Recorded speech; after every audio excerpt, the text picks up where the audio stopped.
Hi, I'm Peter. And I'm Will. And you're watching Anderson Jazz Jams. Episode number 7.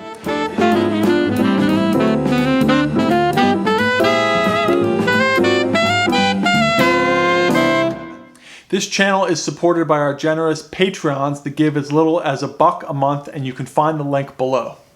This week we're going to play for you a song by the great Vincent Youmans. It's entitled T for Two.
This week on Technique Tips, we're going to talk about the tongue-slur articulation. In order to develop a good articulation that will accent, we tongue all the offbeats and slur to the onbeats. This will give the offbeats an accented feel.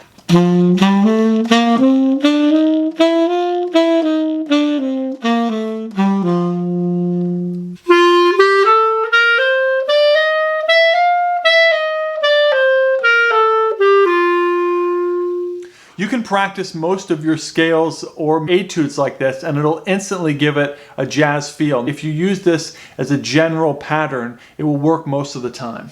Not only does it help accent the offbeats when we're playing a series of eighth notes, which is what this exercise really is, but also it helps us create the swing feel when we play our eighth notes, because in jazz, we're not playing each eighth note exactly equally. The first eighth note gets a little bit longer than the second eighth note. So it's really more of a triplet feel in the eighth notes. This week on Improve Your Improv, we're going to be talking about practicing your call and response. When you play jazz, you want to learn by listening. Even if it's a simple phrase in a solo, perhaps our lick of the week, or anything like that, you want to practice using your ears. So this is kind of an exercise that you can do with your friends.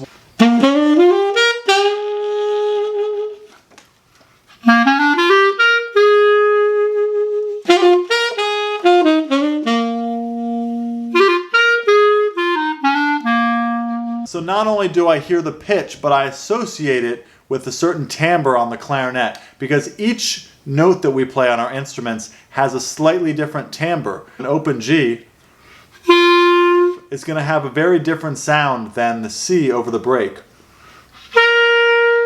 And the more I get used to hearing the way these timbres sound on the clarinet, I'm really going to associate them with the pitches that I'm playing. Things you don't learn in music school. This week we're going to talk about jam session etiquette. If you want to learn jazz, you have to go to the jam sessions. You have to throw yourself into these environments that you might make mistakes in and you might learn from. You don't want to go to a jam session, have everyone take one chorus of a blues solo and you get up there and play 67 choruses of blues, basically stealing the show and taking all the solo time away from the other musicians. I would say don't take more than 2 choruses, because this not only makes it unfair if you take more than that, but it also will require the rhythm section to play for a long time. You know, we've been parts of jam sessions where sometimes one song will go on for an hour. Make sure that everyone knows the song, because it's unfair to go ahead and call a song and force the rhythm section to play it if the other horn players don't and they can't participate. This week on Jazz Hangouts, we're going to talk about a great jazz club in Phoenix, Arizona called the NASH. Now, we're going to be playing there later this spring, and it was also named after a great drummer named Louis Nash. We've actually performed there 4 times in the past, and we've just loved it. There's so many volunteers and hard work that goes into making the club so great. It's a great listening environment, and it holds about 120 people. They also do a lot of educational programs there. So if you're in the Phoenix area, check out the NASH. Now we're going to head over and make our Patreon Plus video, where we're going to play a song that we really love to play. We're going to talk about it and talk a little bit about Reed playing in a duo setting. Okay, we're back from our Patreon Plus video, and this week we're going to cover our gearhead review on these RICO H ligatures. My brother and I play these on all of our horns. Sometimes you buy a ligature and they either don't come with a cap, or they come with one that really is not very stable and they fall off, but these ones have these rubber rails on the inside and they grip very well. They have these ribs that hold the reed on very tightly, and they come in 2 colors. One is gold plated, one is silver plated, and I personally like the gold plated because it tends to tarnish a little bit less, but they're just great solid ligatures that are easy to tighten and never get loose. For this week's Lick of the Week, we'd like to feature something that was played by the great tenor saxophonist and clarinetist Lester Young. Something that Lester Young did really well was color and shape the notes with his fingers. In this lick, he bends up from the minor third to the major third in the key of B flat. Bending by using small movements in your fingers, it really creates a nice singing quality.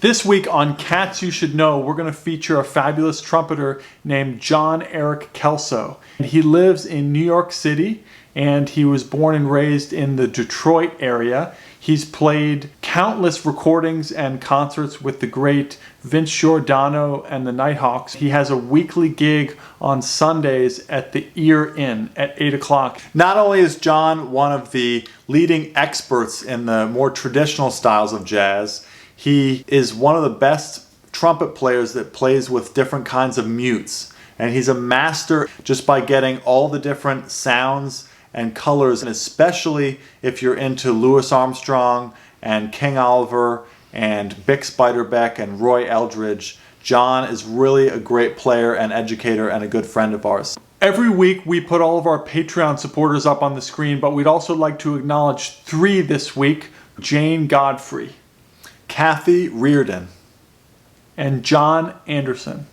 Thank you so much for your support. We really appreciate it. We would love it if you would subscribe to our YouTube channel, hit the notification bell, and give us a thumbs up or a comment in the section below. If you have a video of you playing the saxophone or the clarinet, please send it to us in landscape mode. A couple weeks ago, we had Colin Palmieri from Akron, Ohio, and we featured his solo on this channel.